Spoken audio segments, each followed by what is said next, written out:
Olá, estamos em mais um AMBRcast e hoje com dois convidados excepcionais. Esse vai ser um AMBRcast importantíssimo. Nós temos aqui o nosso secretário de Saúde do Distrito Federal, Dr. Juraci, e a nossa secretária adjunta, doutora Edna. Gente, a gente sempre que está aqui, a gente expõe o currículo de vocês, mas eu vou quebrar esse protocolo hoje, porque vocês são autoridades. A autoridade não precisa de exposição curricular, apesar dos belos currículos que vocês têm, não é? E eu tenho certeza que a gente vai fazer um bate-papo muito interessante, porque saúde é sempre um assunto muito interessante, não é? Nós vivemos um país que tem um grave problema de subfinanciamento crônico da saúde. Se você perguntar a esses mais de 5 mil prefeitos qual é a pasta que dá mais trabalho, fatalmente eles vão dizer que é a saúde. A saúde tem urgência, tem coisa que não é urgente, tem planejamento crônico, agudo. É uma pasta extremamente difícil. Então a primeira pergunta de hoje é: quais foram e quais são os maiores desafios que vocês encontraram a aceitar essa empreitada? Boa noite, Dr. Paulo Feitosa, a todos aqui do AMBR Cast. É um enorme prazer e uma honra estar aqui dialogando sobre saúde, na presença da minha subsecretária aqui, na secretária adjunta, na realidade, a doutora Edna. Discutir saúde sempre é um tema muito importante para a população.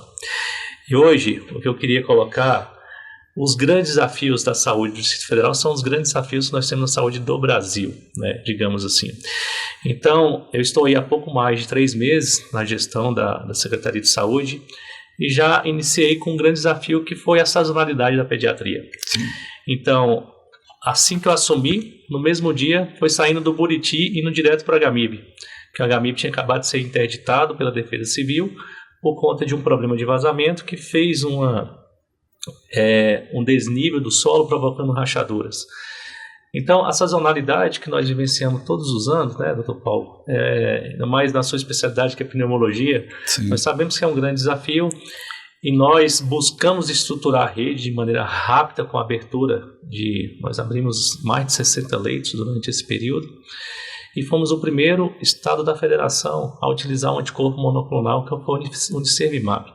Muito bom. Okay. Nós sabemos que o Nirsevimab aí em países da Europa e em países como o Chile que implementaram isso recentemente, é importante que coloquemos que o Nirsevimab é um anticorpo monoclonal para tratamento, né, na realidade, com a medicação para tentar combater ali, digamos, o vírus sincicial respiratório que causa bronquiolite. Sim.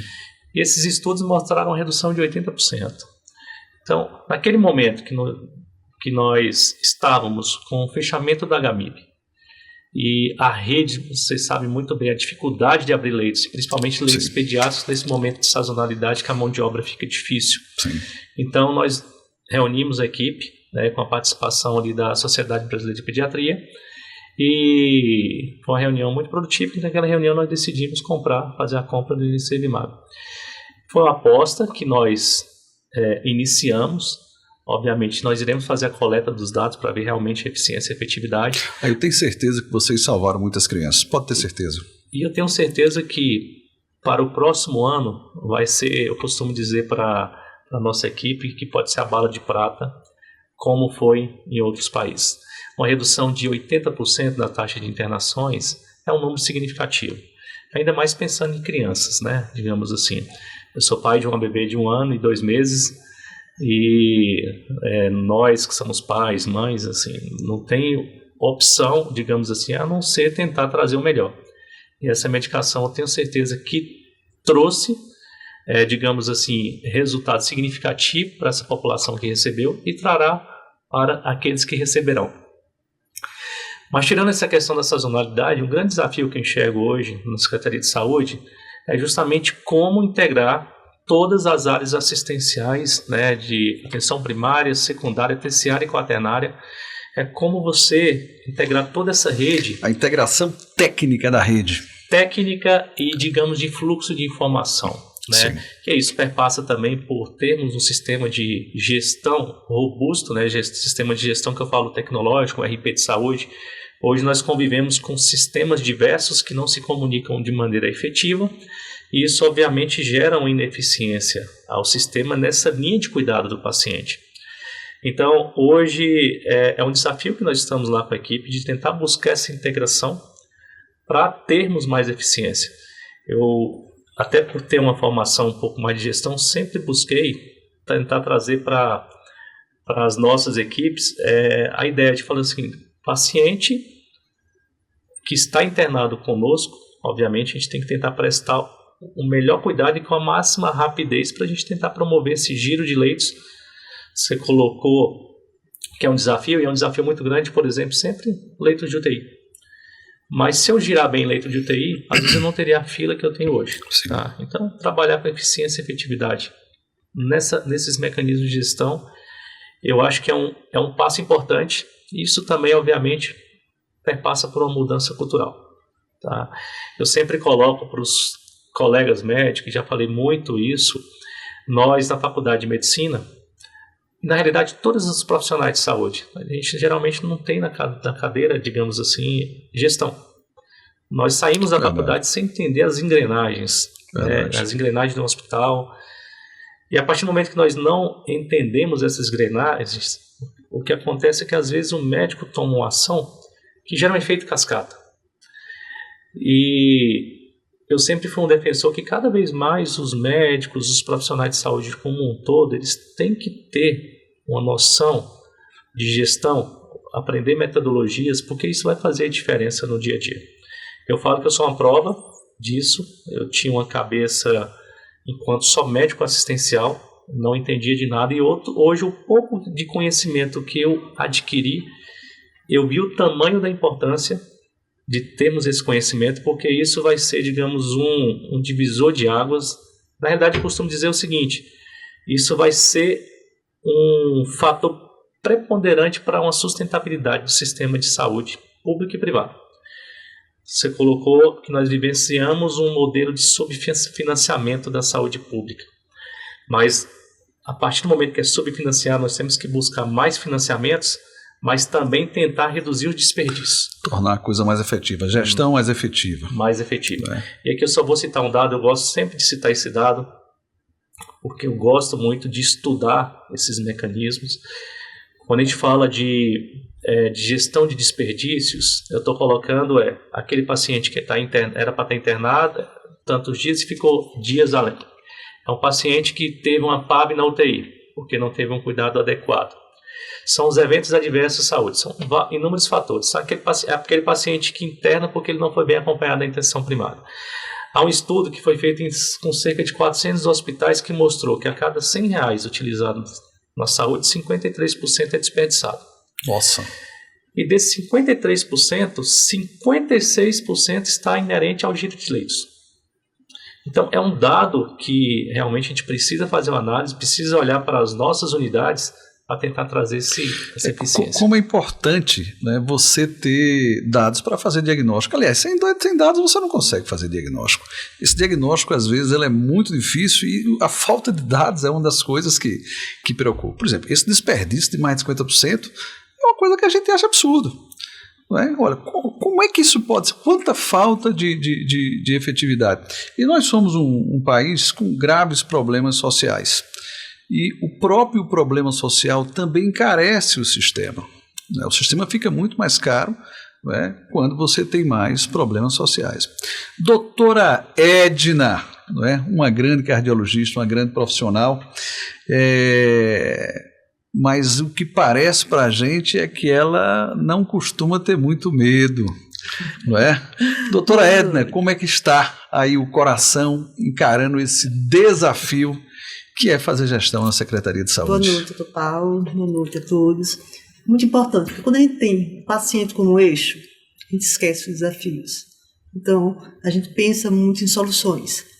E eu fui convicta que ia estar numa equipe técnica, o doutor Juraci dá muito isso, valorização técnica. Muito importante integrar toda a Secretaria de Saúde, atenção primária, secundária e a especializada, que o paciente, a linha de cuidado dele começa da primária até a especializada.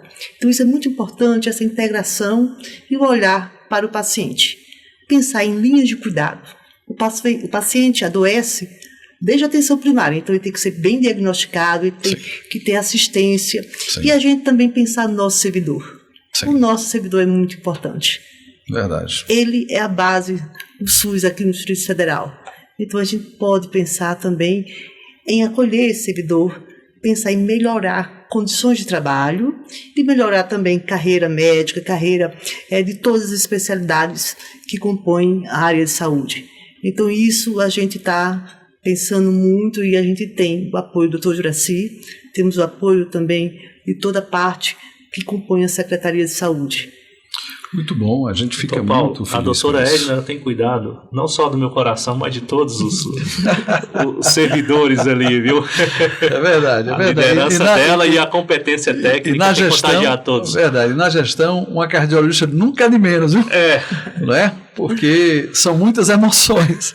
Não é? E é difícil realmente, a gente reconhece toda a dificuldade, eu tenho certeza de todas as dificuldades que se passa, de alguns problemas que são insolúveis, da forma que se imagina que ele tem que ser resolvido. Não é? É difícil você entender o contexto e muitas vezes só querem ler o texto, não querem fazer uma análise contextual para se entender o quanto se faz de bem todos os dias. Né? Então, imagine que você fez 200 partos na secretaria naquele dia e a preocupação é com o paciente verde que está 2 horas esperando na UPA. E aí passa para a população uma situação diferente. Doutor Juracy, o senhor é reconhecido como uma pessoa de muita inteligência emocional, uma pessoa tranquila. A gente costuma dizer que existe um perfil de linha de gestor e parece que você faz todos esses segmentos do perfil de linha de gestor. Tem todas aí as condições das inteligências, da inteligência emocional, da inteligência política e da sensibilidade. Isso eu costumo dizer que ser sensível na gestão faz parte porque a gente sofre com o sofrimento da população. Isso é muito bom, porque toda vez que a gente tem gestores autoritários, gestores que estão mais preocupados em fazer alguma perseguição e tal, isso é muito ruim. Tem tanta coisa para se fazer que a gente precisa se concentrar na gestão. Existem ideias, logicamente, que eu tenho certeza que você tem, trazendo para a nova gestão da Secretaria de Saúde. Coisas como fila de cirurgia, algum aspecto importante para se fazer a diferença nisso? O que é que a gente pode fazer para diminuir essas filas? Então, Paulo, você colocou um negócio que é muito importante, que é a inteligência emocional. E, obviamente, isso vem às vezes do perfil, vem um pouco, mas você tem como treinar muito isso também. Eu fiz um curso que chama Gestão Interpessoal da Escola Americana, a Dale Carnegie. E foi um curso que foi muito disruptivo para mim, enquanto pessoa profissional. E passei a entender o seguinte, eu acho que hoje o gestor ele tem que dialogar. Você não conhece de tudo, então hoje eu tento realmente montar um bom time. Às vezes, assim, a maioria das vezes eu penso em colocar as pessoas que são muito melhores que eu para estar, porque hoje você tem que tentar fazer uma gestão descentralizada. Então, por exemplo, eu estou com a doutora Edna aqui, que conhece bem a rede, é uma médica renomada, que tem um respeito dos servidores, e assim que eu fiz o convite para a doutora Edna, eu fiquei até muito feliz e emocionado na ela, porque ela falou assim, olha, irei, vamos comprar a briga de tentar melhorar junto, e temos tentado fazer isso, montar um time, e ela está totalmente empoderada, porque eu falo, doutora Edna, eu vou estar dialogando com você, e você monte seu time, para a gente buscar essa transformação. E obviamente a partir do momento que você cada vez mais tem um time com a mesma convergência de ideias, e você ter pessoas também que vão fazer a mediação, você tem reuniões que você vai ter tensões, não, e você vai ter que ter sempre buscando aquele papel de alguém para mediar, porque eu sei que está todo mundo querendo convergir para as mesmas ideias, mas estamos lidando com pessoas, então temperamentos, então hoje, quando a gente fala a gestão emocional, ela diz muito hoje, quando você vai falar em termos de liderança. E cada vez mais nós temos que tentar capacitar essas pessoas nesse sentido. Eu costumo dizer que eu estou com 40 anos e a trajetória que eu já fiz enquanto diretor de um hospital, depois presidência do IGES e agora secretário, se eu fosse um cara estressado, eu já teria infartado, ia estar com vários estentes. Ou nem estaria aqui, né, digamos assim. Não, por brincadeira já disseram, eu trouxe a cardiologista do lado. Mas o importante, doutor Juraci, é isso. Ele escuta toda a parte técnica, né? Ele tem também, ele acolhe o servidor também. E agora a gente está passando para a nova fase, visitar os hospitais, ficar mais perto, escutar lá. Que tem a necessidade da ponta, Sim. mas a gente tem que conhecer. Verdade. Né? Então verdade, a gente tem que conhecer, ver. E às vezes a proposta do hospital é diferente do outro hospital. Então a gente tem que ver a vocação do hospital. Sim. A gente tem que pegar os mestres que estão nos hospitais. Sim. Então é isso que a gente vai começar a fazer, né, doutor Juraci? Sim. E Muito colocou bom.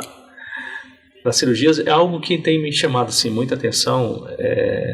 Eu já tive casos na família, então assim, eu sempre fui muito empático com os meus pacientes enquanto atendimento médico, sempre também fui muito empático com a equipe. Eu sempre fui, quem já trabalhou comigo de pronto-socorro, sabe, eu acho que eu fui formando essas amizades. Então, por onde eu passei, eu deixei amigos. Graças a Deus, não deixei nenhum inimigo, digamos assim.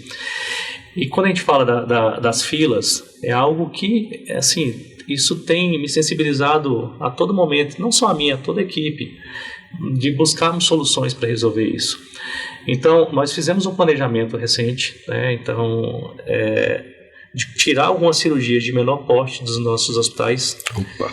Então, estamos tirando cirurgias ali até porte 3, então são cirurgias da vascular, nós temos cirurgias oftalmológicas, cirurgia de otorrino, uro, colestectomia, herniografias, para tentar tirar para a rede credenciada essas cirurgias, permitir com que essas pessoas sejam operadas mais rapidamente, que nós temos aí uma fila extensa, Sim. e possamos potencializar nossos hospitais com uma complexidade maior.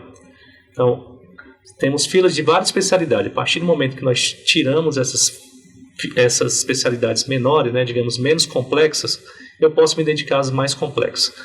Imagine só hoje uma cirurgia de colestectomia, cirurgia, digamos assim, um pouco mais tranquila, está concorrendo com a cirurgia oncológica por sala. Então é mais ou menos essa a intenção. Então aí há uma previsão de colocarmos, isso já está em andamento, cerca de 10 a 15 mil cirurgias para a rede contratualizada realizar. Além disso, tem um grande projeto aí que é da oncologia também, que nós nos sensibilizamos muito com a fila da oncologia. Sim, verdade. Então, há um projeto que foi desenhado por toda a equipe assistencial que permitiu a ampliação da nossa rede. Então, nós ampliamos a nossa rede para abarcar mais consultas e tratamentos. E estamos também utilizando parte para a rede contratualizada para fazermos um impacto. Nós sabemos que um paciente oncológico não pode esperar. E hoje um paciente que está numa fila aguardando um tratamento, você tem que pensar também na condição psicológica desse paciente, como é que ele fica. Então, são projetos que nós estamos desenhando, graças a Deus ao time que está conduzindo aí.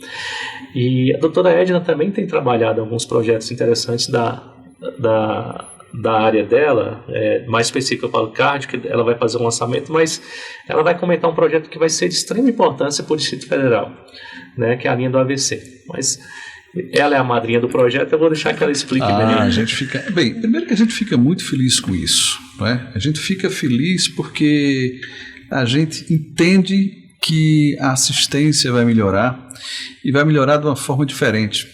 Um dia desse eu disse a alguém que me fez uma pergunta, eu disse, olha, quando se critica mais o secretário do que a secretaria, está na hora de trocar o secretário.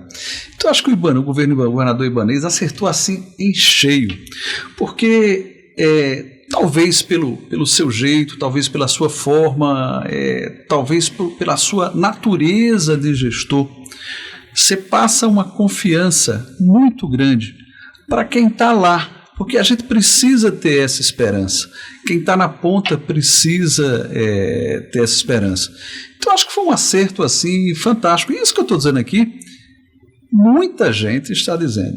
Então, existe crédito, as pessoas estão acreditando e eu, particularmente, acredito que devam vir por aí grandes projetos, né, e quem ganha com isso é a população. Mas, doutora Edna, a senhora precisa contar para a gente, né, essa novidade aí da assistência ao paciente com AVC isquêmico, é isso? Isso. Primeiramente, a gente tem uma equipe, né? Eu quero agradecer à doutora Letícia, e a doutora Cláudia, Sim. que juntamente comigo conseguimos esse sonho tornar realidade. O AVC, como o infarto, o tempo de tratamento é muito importante. A gente luta contra o tempo. A janela é fundamental. A janela é né? fundamental, o que a gente chama de delta T nas escolas, né? Então, o paciente, antigamente, quando tinha um infarto, ele só ia para o hospital de base. E já temos um programa aqui, que foi já espelho para todo o Brasil, que é o tratamento descentralizado do infarto agudo do miocárdio. Então, hoje em dia, um paciente está com dor no peito, ele vai a qualquer UPA, qualquer hospital regional, e lá sim. Lá tem um clínico bem treinado, ou seja, a capacitação é importante. Temos ferramentas tecnológicas também, que a gente pode conversar com a equipe 24 horas de cardiologistas no hospital de base ou no ICTDF, que é um hospital contratualizado da Secretaria de Saúde, e aí a gente conduz muito bem o paciente. O cardiologista não precisa estar presente, ele está em retaguarda. Do mesmo jeito a gente pensou no AVC. A doutora Letícia, que hoje em dia é uma personalidade, nem só aqui no Distrito Federal, como no Brasil, né? Na parte de doenças cerebrovasculares, entre elas o AVC. Então a gente entrou nessa jornada. Então, semana passada, com o apoio do secretário de Saúde, a gente conseguiu fazer mais um termo de cooperação e hoje em dia temos descentralizado mais 2 portas de atendimento ao AVC. No Hospital Sobradinho e no Hospital do Gama, né? Opa. E hoje eu estava falando para o secretário... Norte e Sul, a descentralização Norte e Sul. E depois a gente vem a Sudoeste também, né? Mas projeto piloto a gente começa a observar resultados e a gente expande. Legal. É isso. E a alegria minha que estava chegando aqui, um WhatsApp. Primeiro paciente em janela trombolítica no Hospital Regional de Sobradinho. Opa, isso é uma coisa para ser comemorada. É o ponto de partida. Né? E o doutor Paulo, eu fico tão feliz, porque atrás desse atendimento que está ocorrendo lá no Hospital do Sobradinho, eu estou com uma equipe super bem treinada no hospital de base. Então, essa tomografia que foi feita lá em Sobradinho, quem analisou essa tomografia já foi a equipe do hospital de base. Através de ferramenta tecnológica, que é um aplicativo Join, consegue ver imagem, conduzir o caso, tirar dúvida do colega que está na porta, né, das emergências, né? Então isso sim, isso são várias frentes que estamos pensando, né, descentralização desse atendimento que melhora desfechos clínicos, mortalidade e também complicações, né? Porque hoje em dia o AVC e a EMA a gente não pensa só na mortalidade, pensa em complicações. E o AVC, várias complicações clínicas e isso diminui o custo para o Estado. Além da qualidade de vida ao paciente, diminui o custo do Estado, né? Porque o Estado é quem vai bancar essas coisas. Isso, e até a família, né? Uma família quando tem um paciente sequelado, né? Muda toda a rotina, a questão muda trabalhista dele, também, muda a economia, né? da família. Tudo isso. Então a gente está pensando, né, doutor Júlio, assim, nessa linha de cuidado. Sem dúvida. E o que é importante dessa questão eu sempre gosto de nominar projetos, né? Eu falei a doutora Edna e a doutora Letícia, né, que eu esqueci de citar, que é uma neurologista que tem abraçado esse projeto aí há um bom tempo. E conseguiu trazer a doutora Sheila, né, que é lá do Moinho de Mento, também para o lançamento desse projeto. Então tem toda uma equipe robusta aí de neurologistas, neurocirurgiões e toda a equipe multiprofissional. E a importância de nominar os projetos, doutor Paulo, é para justamente a população ela ter na mente. Quando o projeto ficou assim, AVC no quadrado. Então, a população ela faz o link. Por exemplo, hoje você tem uma situação em casa, né, de ter um paciente que apresentou sinais ali de... Então, saber onde que levar, porque vai lembrar do projeto. AVC no quadrado. E isso é importante, a gente estava comparando ali com Alagoas, criou AVC dá sinais. Então, as pessoas ligam. Então, nós sabemos que essas doenças, que o delta T é super importante, eles terem na parte medular, digamos assim, AVC é ali, esses são os pontos. Então, esse projeto foi nominado AVC no quadrado, E é importante ressaltar que uma das etapas desse projeto é a capacitação nas escolas, que é do projeto Angels, né? Que é justamente você educar as crianças a reconhecerem. Perfeito, coisa maravilhosa. E tem números, eu não vou saber as estatísticas agora, mas há estatísticas sobre isso, de crianças reconhecerem que tomarem alguma providência e liga e salva. Nós sabemos muito que bom. hoje o dado de 70%, hoje o AVC, 70% dos pacientes que têm AVC, isso é um dado no Brasil, eles não conseguem retornar ao trabalho. É o que você estava falando, de impacto para a economia. Então você desestrutura tudo. Eu tenho um caso na família de uma tia, né, uma esposa de um tio, que ela teve um AVC, ela está acamada há 10 anos. Então muda totalmente a rotina. Totalmente. Então é um projeto assim de extrema importância, vai ser um ganho para a população do Distrito Federal. Muito importante. E eu espero que esse projeto aqui ele se torne espelho para várias outras cidades do Brasil. Não tenho dúvida. E como o senhor está prestigiando, né, a gente tem uma novidade. Em primeira mão do senhor, a gente vai ter também o IAM, né, do Quadrado, né? Do Coração do Cerrado. Opa, muito bom. Coração do Cerrado. Eu gostaria de fazer uma pergunta ao nosso secretário. Existe um tema muito moderno que talvez seja um tema sem volta. E fatalmente você deve ter alguma experiência nisso. Teleconsulta é uma coisa palpável? Nós já temos condições de avançar? Isso traz alguma vantagem para a saúde pública? É uma coisa palpável. Eu me recordo em 2019, eu participei de uma discussão sobre telemedicina em São Paulo, num curso de liderança médica. Eu me recordo da época, as resistências que haviam, né? Então, na época nós estávamos numa ampla discussão, tinha o CFM, o CRM, e havia uma resistência muito grande. Eu estava esses dias justamente fazendo essa reflexão. A pandemia, ela veio para homologar, porque ela trouxe essa facilidade. Por que eu coloco que a telemedicina ela veio para realmente assim, ajudar, não é para todas as especialidades, mas isso bem estudado, ela se torna eficiente. Aqui eu vou citar exemplos, pensando a nível Brasil, principalmente para atingir áreas que a gente não consegue ter determinados especialistas, né? Então, hoje há sistemas, Dr. Paulo, que, por exemplo, através de um dermatoscópio ou tem um óculos hoje que consegue até da parte de oftalmologia, que nós estamos até querendo testar aqui no Distrito Federal, você coloca no paciente, você tem um médico à distância vendo esses exames. Então, assim, esse óculos ele já permite fazer a pressão, fundo de olho. Então, às vezes, você consegue, às vezes, através da APS, até tirar um pouco da sobrecarga naquela especialidade. Quando a gente para pensar hoje, oftalmologia, nós temos uma fila de consultas oftalmológicas gigantesca na Secretaria de Saúde. Mas a partir do momento que você for perfilizar, se nós tivéssemos alguns aparatos na atenção primária, com certeza nós não teríamos esse volume. Então, a telemedicina ela veio para incrementar. E aqui eu vou citar um exemplo de um projeto que foi realizado nas UPAs. Todas as UPAs aqui do Distrito Federal elas foram mapeadas em termos de perfil epidemiológico. Qual é o paciente que frequenta a UPA em termos de sexo, idade e CID? Tá? Para a gente saber ter um diagnóstico daquelas UPAs. Isso até geralmente é uma das preocupações que auditorias como ONA, Joint Commission, existe. Você tem que saber o perfil epidemiológico, até para criar protocolos específicos para o seu perfil epidemiológico. Sim. Então, a partir do momento nós percebemos que tem UPA com mais perfil de atendimento de paciente psiquiátrico, você tem outras com perfil de atendimento mais a um paciente idoso.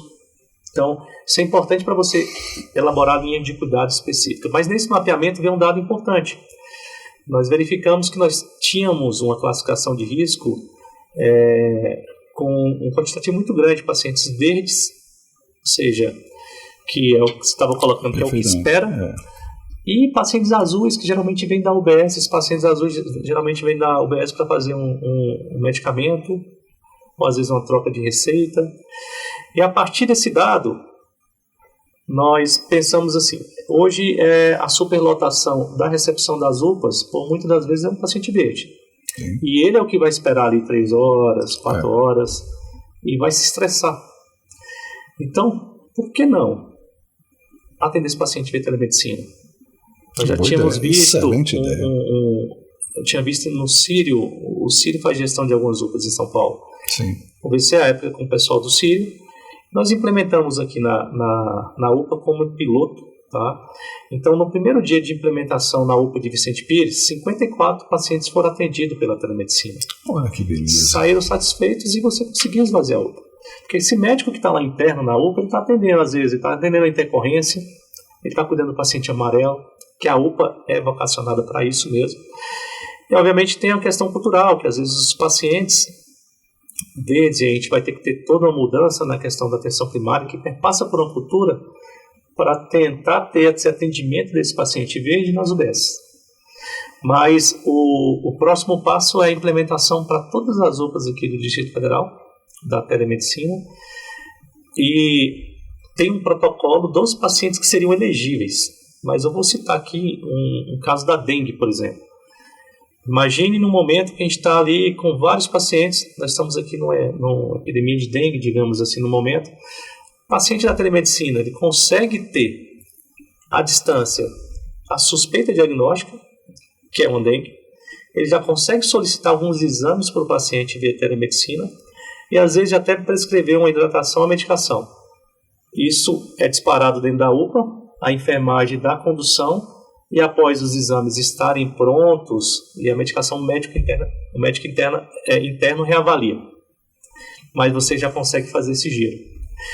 Então, é um projeto fantástico nesse sentido, né, digamos assim, para otimizar os atendimentos. E para a Secretaria de Saúde, nós estamos buscando criar agora um mecanismo de fazer as teleinterconsultas. Então, imaginemos que lá no Agarram, não vou dizer nem um Agarram, imaginemos que nós tenhamos um paciente com parecer da pneumologia lá no Hospital de Braslândia, mas eu não tenho um pneumologista lá. Oportunamente, esse paciente poderia ser discutido o caso via teleinterconsulta com um médico que poderia estar na Agarram ou em outro hospital, que poderia estar resolvendo o problema ali e já fazendo o giro, né? O giro de leito, porque às vezes aquele paciente só está aguardando isso parecer para ter uma conduta de alta. Sim.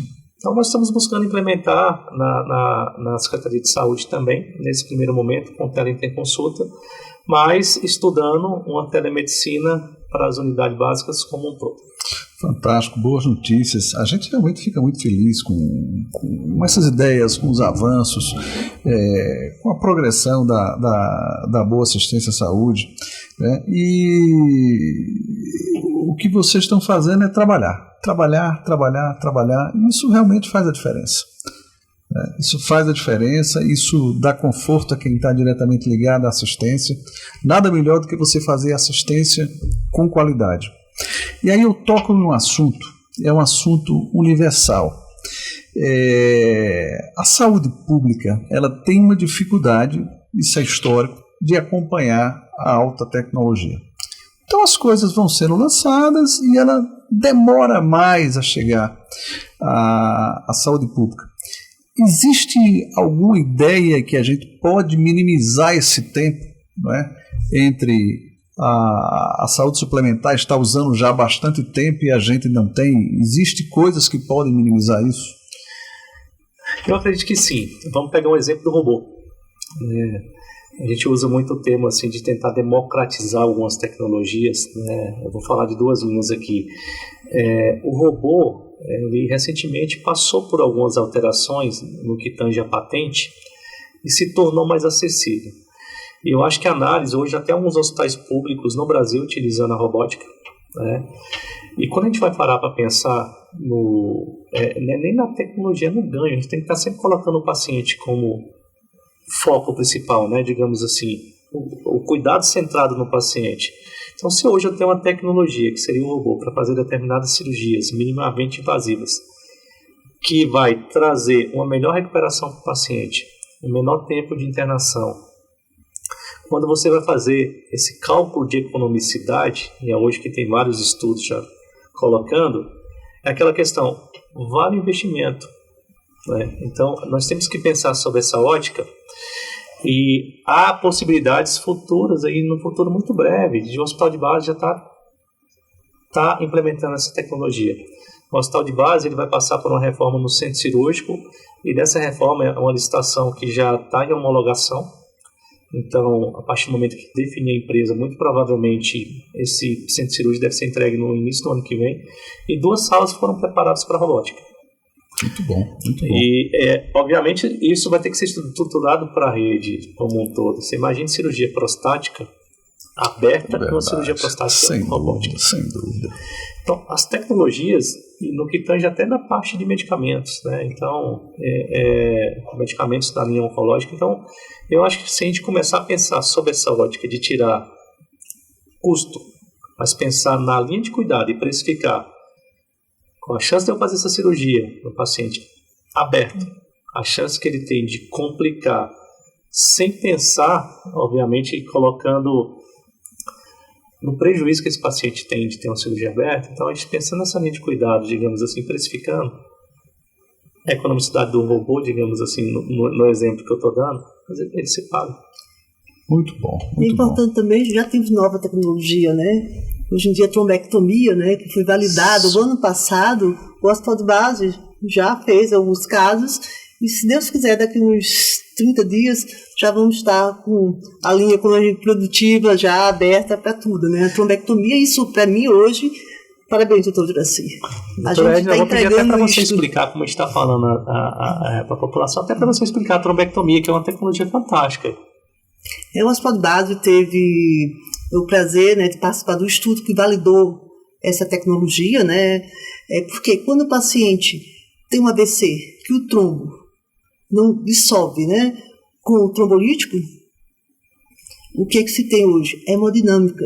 24 horas no Hospital de Base, temos uma equipe da hemodinâmica, o pessoal da neurointervenção capacitado, e esse paciente vai direto para a sala de hemodinâmica, né?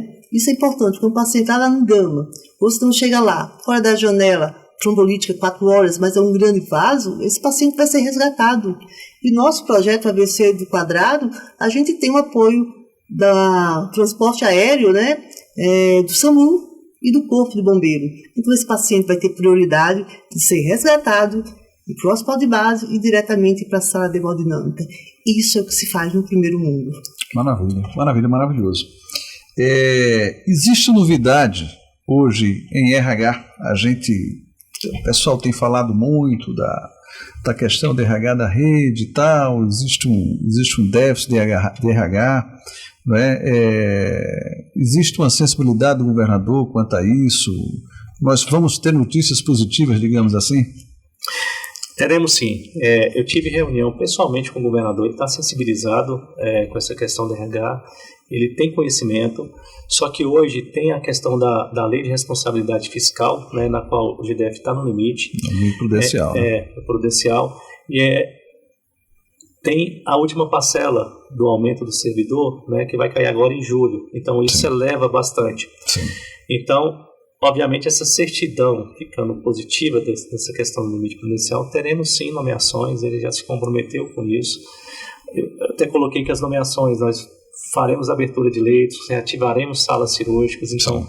oportunizaremos mais atendimentos para a população.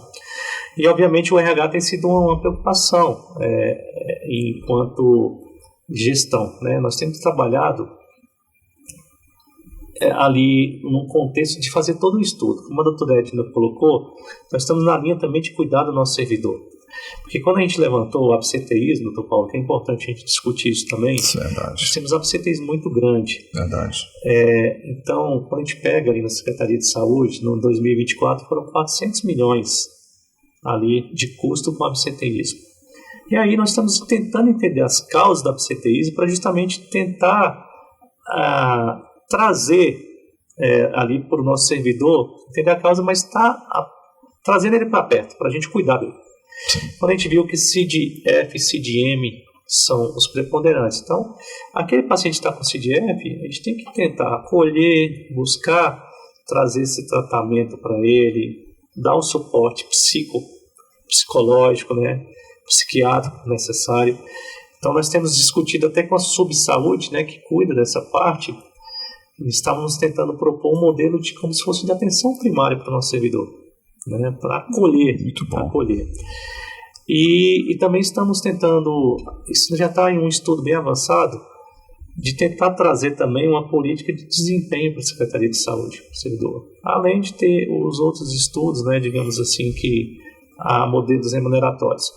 Mas eu, como médico, já estudei vários modelos de remuneração. Eu acho que a política de desempenho, quando você começa a performar, você incentiva mais o servidor. Então, nós estamos ali com um projeto envolvendo metas quantitativas e qualitativas, na qual não está um modelo ainda pronto, mas a ideia é que a partir de que tenhamos o atingimento dessas metas, né, ele tem um plus, né, uma gratificação. É um modelo que já foi implantado em outros estados e tem dado bons resultados. Eu sempre fui assim, nós médicos aqui, às vezes nós estamos no plantão, um está atendendo muito, outro está atendendo pouco, e no final das contas todo mundo está recebendo o mesmo valor. Então, um modelo que perpassa uma gratificação, em algum sentido, ele incentiva, né? Nós estamos verdade. E vai incentivar quem está trabalhando. Exatamente. Né? E a população fatalmente vai gostar disso. Bem, tem uma novidade que não sei se era público ou se não era, mas eu vou dizer assim que vazou, né? A história do Comitê de Planejamento, que para quem entende de gestão de saúde, fatalmente é uma coisa muito boa. Mas vamos falar para todo mundo, não só para quem entende, né? Como é que funciona esse? Primeiro se ele existe, como é que funcionará isso? Então, Paulo, uma pergunta muito importante. Assim que eu assumi, foi me colocado sobre essa questão do comitê de planejamento, se queria avançar ou não. E ali o comitê com 12 pessoas falou, claro, eu quero essas 12 pessoas do meu lado. Nós sabemos que hoje, a dificuldade que, quando estamos ali na gestão de um hospital, temos vários problemas e às vezes a gente não dedica muito tempo a planejar. Quando a gente fala em estratégia de gestão, nós temos a pirâmide que coloca nível estratégico, tático e operacional. Nós sabemos que o nível tático hoje é um dos níveis mais importantes em gestão, que é aquele que vai realmente lá na ponta tentar mapear os processos, tentar entender e redesenhar fluxos. Então, o nível estratégico geralmente define a política. Olha, eu preciso ter um mecanismo para gerar melhor leito. Aqui nasceu uma política do nível estratégico e o nível tático vai lá para tentar fazer todo esse mapeamento. Então, o comitê de planejamento hoje tem sido fundamental. Ele tem entrado nos hospitais para fazer mapeamentos hoje já foram mapeados todos os centros cirúrgicos das nossas unidades, para trazer números para nós definirmos como otimizar nossos processos. Mapeou a oncologia, a linha de cuidado, junto com a equipe da doutora Edna, mapeando agora, nesse momento, RH, para otimizarmos fluxos. A gente sempre eu gosto sempre de usar o termo melhoria contínua de processo. Um processo ele tem sempre condição de ser melhorado. E que, por vezes nós observamos que às vezes fazemos o mesmo processo de 5 anos atrás. E não é revisitado. Quando a gente fala de metodologia Lean, que é justamente você enxugar, é justamente o fluxo de 5 anos atrás. Precisa realmente passar pelas mesmas caixinhas? Sim, verdade. Então, essa otimização de processos, e o comitê veio com essa formatação de pessoas que têm esse conhecimento de mapeamento, de metodologias, tem sido fundamental para as discussões, para o desenho de plano de ação. Então, eu, enquanto gestor, estou muito confiante e até falo, alguns estudos que já nos trouxeram está muito mais robusto do que os estudos que eu tinha na época na rede privada. Coisa maravilhosa. Eu vou tocar num assunto que muita gente acha uma parte muito delicada da gestão, não é? A Secretaria de Saúde, ela compra mais de 10 mil itens. Não é? Então ela é uma grande compradora, uma grande consumidora permanente, aguda, crônica. Não é? É possível melhorar as compras da Secretaria de Saúde? Com certeza. A cadeia de suprimentos hoje é uma das nossas preocupações. Eu vou citar um exemplo do Instituto de Gestão Estratégica enquanto estava presidente. Nós tínhamos um armazenamento do nosso centro de distribuição igual nós temos na SES hoje. Pallets, né, e aqui as nossas compras, as caixas ficam aqui naqueles pallets no chão, né, digamos assim. E nós fizemos um processo lá de verticalização do centro de distribuição do Instituto de Gestão Estratégica, com o raciamento de todo o estoque. Então, todo o inventário hoje do IGES, ele está no sistema. Sim. Então, é um projeto que, além de você permitir uma eficiência, por exemplo, nós conseguimos reduzir, com esse projeto, 70% das compras emergenciais. Conseguimos melhorar a nossa programação de compras. Além de trazer a economia no geral, nesses 1 ano e 2 meses mais ou menos, já gerou uma economia de 25 milhões para o Instituto de Gestão Estratégica de desperdício. Então, assim, a cadeia de suprimentos, hoje, nós temos que reformular, no sentido de ter um bom sistema, começar a usar a inteligência artificial, que era um dos projetos que já vai rodar no Instituto. Imagine só, doutor Paulo, você hoje tem um sistema controlado do seu estoque. Você conversar através, por exemplo, da inteligência artificial, a inteligência comparando o que está sendo consumido no hospital e comparando com o estoque e falando, olha, de acordo com o seu consumo aqui, você tem um estoque de 60 dias, 30 dias. E gerar uma flag, digamos, uma compra automática para o gestor. Então, esse é o modelo que estava sendo estruturado para o Instituto e é o que nós queremos trazer para a Secretaria de Saúde. Para não nos depararmos com a falta de medicamento só quando ele literalmente acaba. Então, hoje, cadeia de suprimentos sem tecnologia, é impossível você se programar para comprar esse quantitativo de itens. Né? Então, o projeto que nós estamos querendo fazer e que já está em andamento é esse, é ter o controle da nossa cadeia de suprimentos. Muito bom, muito bom. Bem, eu só escutei coisas boas aqui, né? Notícias boas, boas esperanças, com tecnicitude, porque isso faz toda a diferença. Né? A gente precisa parabenizar o governador Ibanez por ter trocado a arrogância pelo diálogo, né? Por ter trocado o grito pela tecnicitude e por ter implementado a inteligência emocional na sua secretaria. Parabéns, governador. Isso altamente vai fazer a diferença. Tem uma coisa importante, faz parte de uma última política, que o podcast é assim, a gente vai conversando, o tempo passa, o tempo voa. A Secretaria de Saúde, ela sempre foi muito politizada, e eu vou explicar a vocês aonde entra essa questão da politização. Saúde é uma coisa que todo mundo precisa ter, todo mundo quer ter. E muitas vezes e muitas vezes, chega-se no gabinete do deputado, pedidos de cirurgia, pedido disso, pedido daquilo. Isso faz com que o deputado queira ter um interlaço político com a Secretaria de Saúde.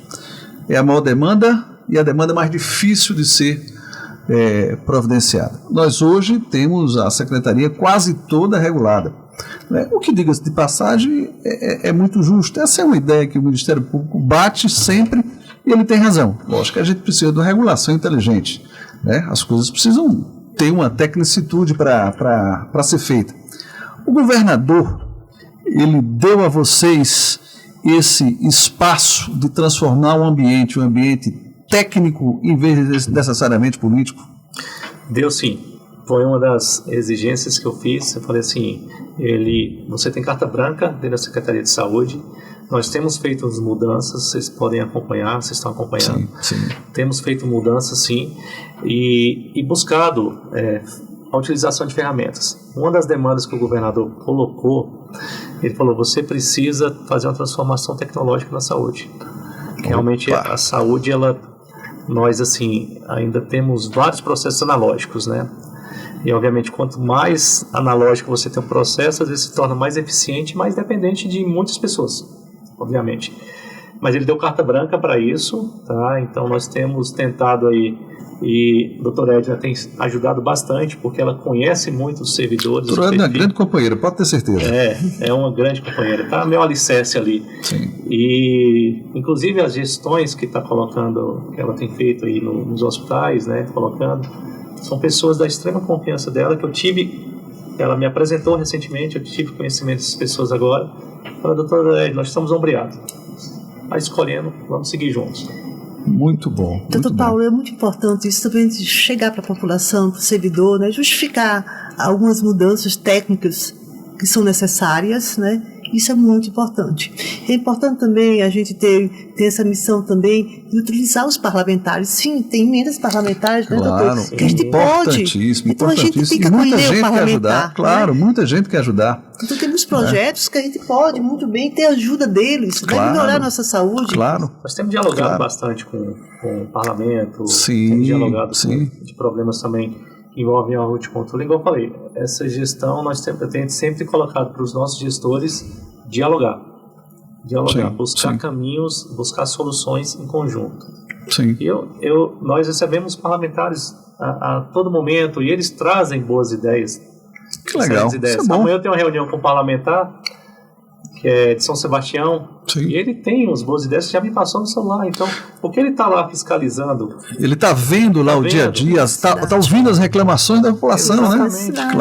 Claro. Tem que ser escutado, né? E fatalmente, deixa eu dizer uma coisa a vocês, a população sempre tem razão. Né? Porque ela sofre o problema. Né? Ela grita porque ela precisa gritar. Né? Mas ela sofre o problema e a gente precisa escutar a ponta. A gente precisa escutar quem está lá naquele local, isso faz parte da boa gestão. Isso faz parte da boa gestão. E como também, doutor, a gente tem que ficar próximo também ao CRM, CFM. Sim, hoje, sim. Ele saiu de uma reunião, discussão ótima sobre saúde mental. É uma pauta importante. Maravilha. Estava lá CRM, estava o CFM, estava o representante da Associação Brasileira de Psiquiatria. Tá? Então, isso é importante, que a gente está vendo todo o conjunto. Muito bom. Vocês estão aqui na MBR, que é a Casa do Médico. Sintam-se à vontade sempre. Né? Aqui também nós podemos cooperar. Nós temos tecnicitude, nós somos a maior associação médica, pelo menos fisicamente, do Brasil. Né? Funcionamos de forma muito integrada, as pessoas aqui se sentem bem. São muitas atividades interessantes que a Associação Médica tem, e como a gente diz, essa é a Casa do Médico. Não é? Essa é a associação que a joia é você ser médico. Não é? Eu agradeço demais a participação de vocês, eu acho que essa discussão foi muito proveitosa para os colegas médicos, para o profissional de saúde, para a população em geral. Vocês trouxeram muitas novidades positivas, as pessoas precisam de esperança. Agradeço demais e gostaria das considerações finais. Doutor Paulo, agradecido em nome de todos os colaboradores, os servidores da Secretaria de Saúde. Primeiramente, eu queria parabenizar toda a equipe. Eu sei que, digamos assim, o trabalho hercúleo que cada um no dia a dia tem feito ali para prestar um melhor serviço para a população. E tenho certeza que nós estamos empenhados em tentar prover essas melhorias. Nós sabemos que isso não é fácil, mas eu acho que é o seguinte, trabalhar por propósito já é o caminho. Nós temos trabalhado por propósito. Eu sempre coloco assim, o porquê, eu sempre coloco o porquê à frente de tudo. Por que eu estou ali? Eu sou um católico, tenho muita fé e Deus está me colocando essa missão aqui, eu vou tentar cumprir da melhor forma possível. Gostaria também de agradecer a todos os colegas médicos aí, não só da SES, mas todos os colegas médicos aqui do Distrito Federal e da Associação Médica, Casa do Médico, que nos colocou. E agradecer mais uma vez a oportunidade de estar aqui discutindo sobre um tema de extrema importância. Sempre estarei à disposição, aberto ao diálogo, tá? E contem conosco e com a nossa equipe. Muitíssimo obrigado. Maravilha. Doutora Edna. Professor Paulo, primeiramente, muito obrigada, né? Eu acho que isso também inicia-se um diálogo entre a MB e a Secretaria de Saúde. Sim. Nós temos projetos de capacitação técnica e aqui são onde estão os mestres, né? Sim. Então a gente vai também, né, doutor, utilizar também todo o conhecimento de vocês, toda a maturidade, para a gente conseguir capacitar toda a nossa área técnica. Maravilha, e a gente faz isso com o maior prazer, viu? Grande abraço, maravilha. Esse podcast vocês não podem perder de forma alguma, ficou maravilhoso, as notícias são fantásticas e cria uma coisa na gente que a gente precisa muito, que é esperança. Parabéns, governador. Eu dei os motivos da sua grande troca. Muito obrigado.